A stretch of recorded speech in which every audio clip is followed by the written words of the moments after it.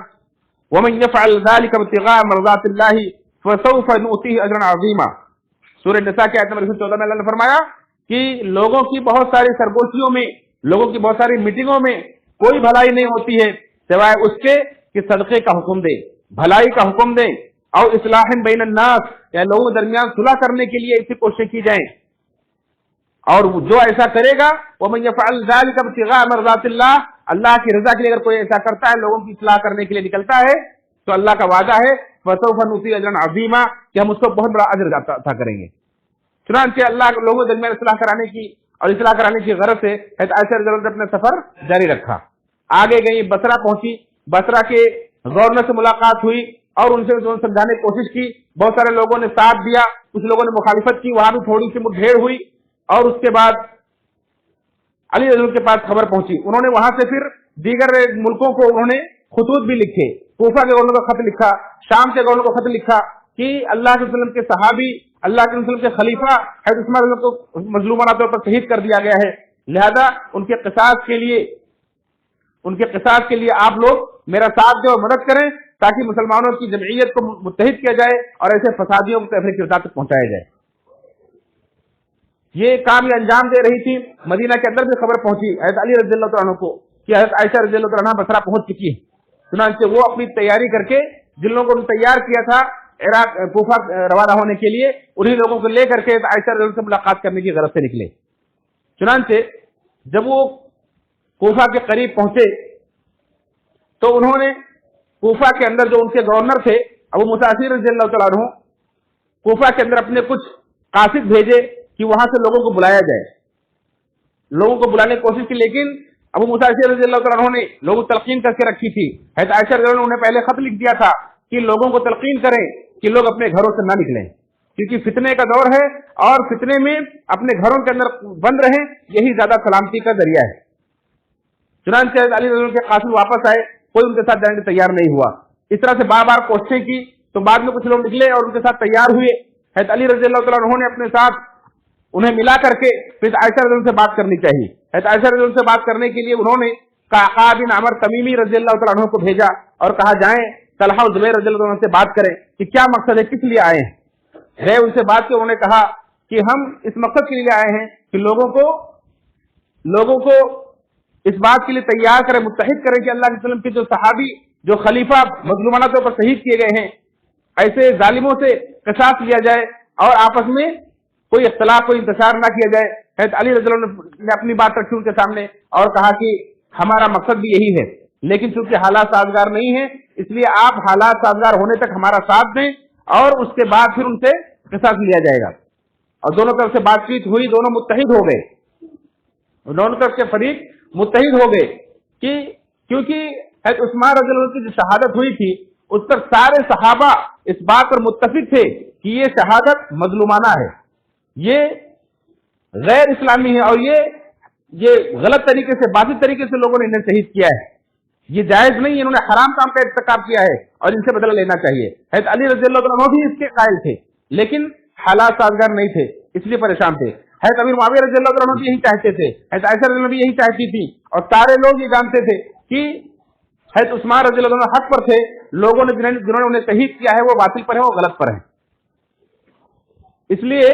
اس پر کسی کا اختلاف نہیں تھا. اختلاف اگر تھا تو صرف اس پر کہ ابھی لیا جائے یا بعد میں, حالات سازگار ہونے تک. حضرت علی رضی اللہ تعالیٰ عنہ اس بات کے قائل تھے کہ ابھی حالات سازگار نہیں ہے, اس لیے تھوڑا انتظار کیا جائے, اور ان کا یہ فیصلہ حق بجانب تھا. اور علی رضی اللہ عنہ کی خلافت پر کسی کا کوئی اعتراض نہیں تھا, نہ عائشہ رضی اللہ عنہ کی خلافت پر اعتراض کرتی تھی, بلکہ لوگوں خود بھارتی تھی کہ علی کے ہاتھ پر بیعت کر لو, علی کے ہاتھ پر بیعت کر لو, علی کو خلیفہ بناؤ, یہ سب سے زیادہ خلافت کے مستحق. تو علی کی خلافت پر کسی کو اختلاف نہیں تھا, حضرت عثمان کی شہادت پر کسی کو اختلاف نہیں تھا, صرف قصاص لینے کے وقت اور طریقے کے بارے میں اختلاف تھا کہ ابھی لیا جائے. لوگوں کا مطالبہ تھا کہ اب انہیں چھوڑا نہ جائے آزاد, اور اللہ کے حدود کو نافذ کیا جائے. اور علی رضی اللہ عنہ پریشان سے کہہ رہے تھے کہ اب یہ حالات کو سازگار ہونے دیا جائے. غرضے کی جب دونوں طرف کے فریق متحد ہو گئے کہ ٹھیک ہے ہم صلح کر لیں گے اور کل ہم لوٹ جائیں گے, علی رضی اللہ تعالیٰ عنہ نے جب یہ خوشخبری سنی تو خطبہ دیا, کھڑے ہو کر خطبہ دیا. انہوں نے زمانے جاہلیت سے لے کر کے اپنے دور تک سب کچھ بیان کیا کہ دیکھو زمانے جاہلیت میں ہم لوگ کیسے کیسے برے اعمال کرتے تھے, پھر اللہ نے ہمیں اسلام دیا, پھر اللہ رب العالمین اللہ